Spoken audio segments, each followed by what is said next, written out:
of Jada McPherson. She was returning home, I believe, from work, and she was trying to park her car. And once she was trying to park her car, there was a parking spot that was available, but there was an immigrant Latino family, or one of the people there from that family, basically sitting inside of the parking spot with a trash can. So basically, well, I'll let her explain. I just work for the summer, and I come here for the summer because I'm from New York. So usually I just rent out either an apartment or a room or something like that. So basically I was coming from work that day. That's why I was by myself. And I was supposed to go see my friend before. That's the crazy part. But I just wanted to go home and take a shower. And so you live like over here, somewhere in the area? Yeah, but I'm moving. The leasing agency that gave me the apartment, they seen the... They saw the video? Yeah. And they moved me, like, just free and everything like that. So they just moved me. So this parking spot where this black car is at, nobody was parked there? No. But it was just a trash can? Yeah. And then... Was it a trash can there prior to you trying to park there, or they put it there? So she's out here heated? And for what? A damn parking spot? She pulled up, expecting basic respect, but the folks holding that spot had other plans. They weren't even keeping it for themselves. Nah, they were saving it for someone else, like it's reserved seating at the Oscars. She confronts them, things escalate, and next thing you know, TikTok's blowing up with footage. 3 people jumped her, and yes, one of them identified as transgender. That's what she said, and just like that, social media went wild. Some black folks online had a lot to say.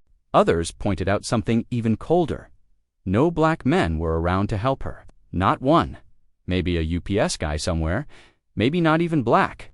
But that didn't stop another group of black men from responding differently, because when word got out that a young black woman got stomped out right there on the pavement, some real ones pulled up.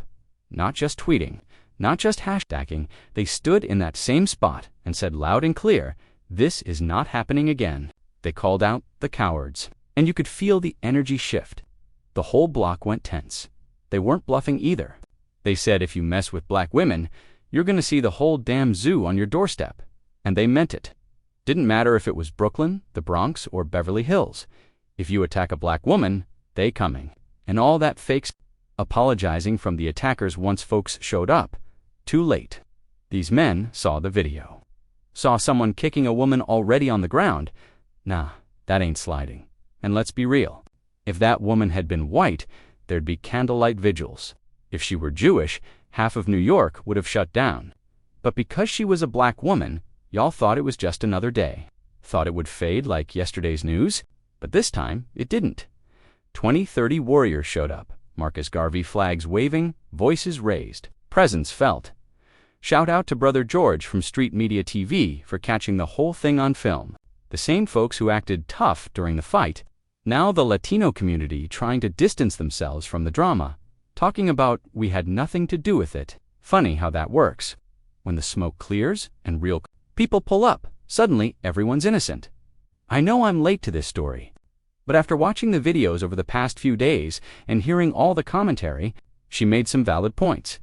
I'm from Jamaica, Queensborn and raised, and trust me, if that had happened there, folks would have been on all 3 of them immediately. But this went down in Ridgewood. Now, I used to drive for New York City Transit, had a bus route in Ridgewood. It's mostly Latinos and Hispanics. So let's be real, someone who doesn't speak Spanish natively isn't suddenly going to bust out fluent Spanish in the middle of a heated argument. That's not how language works. When people get emotional or upset, they revert to their mother tongue. That's true for everybody, black people included. You get us mad, and our language switches up to Ebonics, slang, whatever reflects. Where we're from, saying things like, black women are on their own, or they deserve this. And I just want to say this: if you, as a black man, don't want to get involved, fine. Wouldn't you want someone to step in? I'm not saying go out and risk your life, but this woman wasn't in the wrong. She wasn't out there looking for trouble. She's a student at Pace University. She's not out here instigating, and yet somehow, even in situations like this, I see black men showing more hate than help. I get it, some black men have built up anger toward the community, or certain women, but at some point, we have to rise above that. I get why some of y'all are frustrated, but we need to stop lumping every situation into the same category. You don't know this woman personally. There's no evidence she was out here bashing black men or being disrespectful. Let's be real. She's exactly the type of woman we tell young black girls to be educated, responsible, focused. She goes to Pace University, which is a private school. That's not cheap. It's about $51,000 a year. You don't just get in there by being average. So clearly, she's doing something right. And that's what bothers me. When we talk about who deserves protection, who we should stand up for, this is that woman. She's not in the streets causing trouble. She's not playing victim. She's doing what we say we want our daughters to do. Stay in school, stay out of trouble, work hard. So when she gets jumped over a parking spot, suddenly people want to say she deserves it. Let that have been your daughter. Let that have been your mom or auntie, somebody who's worked hard, stayed out of trouble, and just trying to get home. You'd be furious if people were in the comments calling her a 304 or saying she deserved that. No, you'd want the whole internet to ride for her. And that's the point. It's easy to talk reckless when it's not your family, when it's not your daughter. But the second it happens to you, you're in the comments angry, demanding justice and respect. That's the hypocrisy.me. I help people whether it's an old lady struggling with groceries or a woman getting harassed because I imagine that could be someone I love. And if it was my mother or my sister or my daughter, I'd want someone to step up, period. Look, I get it. I understand why people are frustrated, but let's not throw every situation into the same box. Don't know. This young lady, there's no evidence she was out here disrespecting black men or dragging us through the mud. What we do know is she was coming home from work, not coming home to shake something on OnlyFans. She wasn't out here flashing gold teeth or doing wild stuff. No, this is the kind of young black woman we say we want to see more of in our community. She's getting her education, working an internship, doing the right thing. And let's not forget Pace University is a private school. Tuition there is $51,000 a year. You don't just end up at Pace because you're lazy or clueless. You've got to be doing something right. So when we talk about the type of black women we should protect, this woman should be at the top of that list. She's the one you'd want your daughter to grow up like, ambitious, focused, respectful. And then some random dudes jump her over a parking spot. Nah, that's not okay.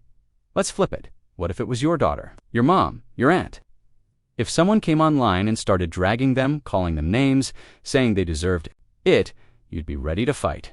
Let your daughter get jumped by immigrants. Right now, suddenly, you're in the comments section going off, right? See? It's easy to dismiss someone else's situation until it hits home. But the second it's your family, now you're emotional. Now you want justice. And honestly, that's the problem. We don't think ahead. When I'm out somewhere and I see an elderly woman struggling, I help her. Why? Because I'd want someone to do the same for my mom. I wouldn't want anybody smacking my mother because she got into a disagreement over a line or a parking space. I'd want people to stand up for her. And if someone did, I'd thank them, because that's what community looks like. What we put into the world is what we get back. And listen, not every black person is the same. As black men, we hate being lumped into one stereotype. We'll get people straight if they say all black men are this or that. So why do we do it to our women? Just because a few women have said something slick doesn't mean all black women are like that.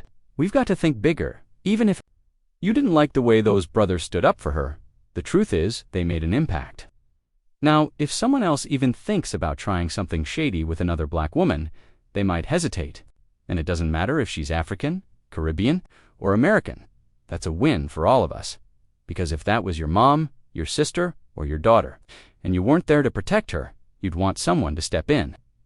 Now people in Ridgewood might think twice before pulling something. That's what unity does. That's why those men did the right thing. So what do y'all think? It's your boy Shady D. Jackson, back again with another episode of the Celebrity Junk. Hit that like, smash that subscribe, ring the bell, and I'll catch y'all on the next one.